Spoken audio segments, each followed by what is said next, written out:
암 괜찮고 말고.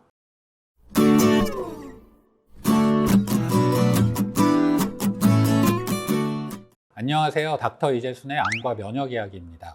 제가 대학생 때 정광열 씨가 주연을 한 허준이라는 대하 드라마가 있었습니다. 이 내용을 보면 이 허준이 이제 어이가 된 다음에 왕족을 치료를 하게 되는데요. 이때 이 왕족에 걸렸던 병이 반위, 우리나라 말로 지금 현재로서 위암을 뜻하는데, 이 반위에 걸린 왕족을 치료를 하는 그런 장면이 있습니다. 이 허준을 시기하는 사람들이 좀 모함을 해서 사흘 안에 이 왕족을 고치지 못하면 손이 잘릴 그런 위기에 처한 그런 내용이었고요. 허준은 정확하게 이 반위를 진단을 내리고 그에 맞는 치료를 함으로써 사흘 안에 증상을 완화시켰다는 그런 내용을 본 적이 있는데요. 물론 이거는 드라마적 어떤 허구죠. 실제로 이런 게 이루어지진 않았을 거라고 생각은 되지만, 제가 오늘 말씀드릴 내용은 이 암이라는 게 그럼 도대체 언제부터 있었던 질병이고, 과거에는 우리가 이 암을 어떻게 생각하고 어떻게 치료하고 접근했는지, 그에 대한 암의 역사에 대한 이야기를 한번 해볼까 합니다.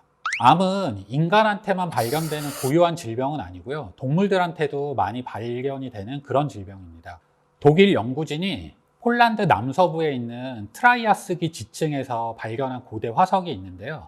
이 화석은 지금의 악어와 좀 흡사하게 생긴 메토포사우루스라는 공룡의 화석이었습니다. 대략 2억 년 전의 걸로 추정이 되고 있고요. 조사를 해보니까 척추뼈에서 종양의 흔적이 발견되었다고 합니다. 비슷한 연구로 캐나다 연구진이 약 7,700만 년 전 초식동물의 하나인 센트로사우루스의 화석을 연구한 적이 있습니다. 이 센트로사우루스의 뒷다리 종아리뼈를 분석한 결과 이 뒷다리 종아리뼈에서도 악성 종양이 발견된 그런 흔적을 발견했습니다. 유럽의 루마니아에서는 기원전 3000년경 개두술, 두개골에 구멍을 내는 수술을 받은 흔적이 있는 그런 유골이 발견된 적도 있는데요. 아마 뇌종양 수술을 한 걸로 추정이 되고, 이 동그랗게 구멍을 뚫은 두개골 주변에 골 조직이 생성된 게 관철이 된 걸로 봐서는 수술 후에 환자가 일정 기간 생존해 있던 걸로 보입니다. 즉, 수술이 어느 정도 성공했다고 볼 수 있는 그런 증거가 되겠습니다. 2011년도에 발표된 연구에 따르면 약 2250년 전 이집트 미라를 관찰을 했는데, 이 미라를 분석을 해본 결과 이 미라는 40대 남성으로 밝혀졌고요. CT 등의 검사를 이용해 보니까 사망 원인이 전립선 암이었을 거라고 추정이 되었다고 합니다. 이처럼 많은 기록이나 화석 등을 살펴보면 이 암이라는 거는 최근에 생긴 병은 아니고요. 아주 오래전부터 동물뿐만 아니라 인간들에게 만연해 있었던 그런 질병이라고 생각이 되어집니다. 저희 나라 기록도 조금 살펴보면 앞서 말씀드린 허준의 동의보감에 보면 적취나 옹저라고 하는 질환이 있는데, 이게 오늘날의 암과 좀 비슷한 개념으로 사용이 되곤 합니다. 또 동의보감 내용 중에 재밌는 게, 좀 억울한 여성이 이런 것들을 가슴속에 많이 담아두게 되면 유방에 멍울이 생기게 되고, 이 멍울은 초기에는 아무런 증상이, 가렵지도 않고 아무런 증상이 없다가 10년 정도가 지나면 곰고 함몰이 되면서 유암이 된다라는 내용이 있습니다. 바로 유방암에 대한 내용인데요. 유방암이 초기에는 아무런 증상이 없다가 어느 정도 시기가 지나면서부터 증상이 나타난다는 현대암의 어떤 그런 증상을 표기한 거라고 볼 수 있고요.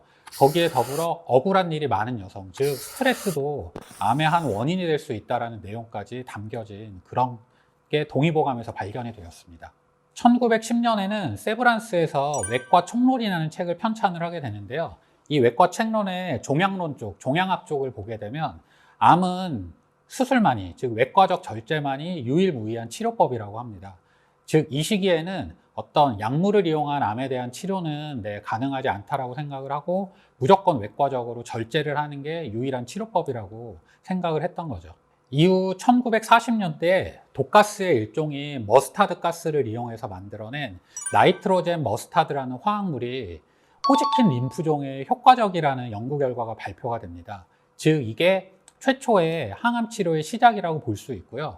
이후 미국의 국립암연구소 등에서 이 항암 치료제에 대한 개발이 활발하게 이루어지게 됩니다. 우리나라에서는 1969년도에 연세암센터에 처음으로 종양내과가 생기면서 최초의 항암 치료가 시작이 되었습니다. 오늘은 암이 얼마나 오래전부터 우리 주변에 있었던 질병인지에 대한, 암의 역사에 대한 이야기를 해보았고요. 오늘날 암에 대한 치료 방법은 정말 눈이 부시게 발전을 하고 있습니다. 따라서 머지않아 암을 정복하는 날이 오기를 바라며 이상 암과 면역 이야기의 이재순이었습니다. 감사합니다.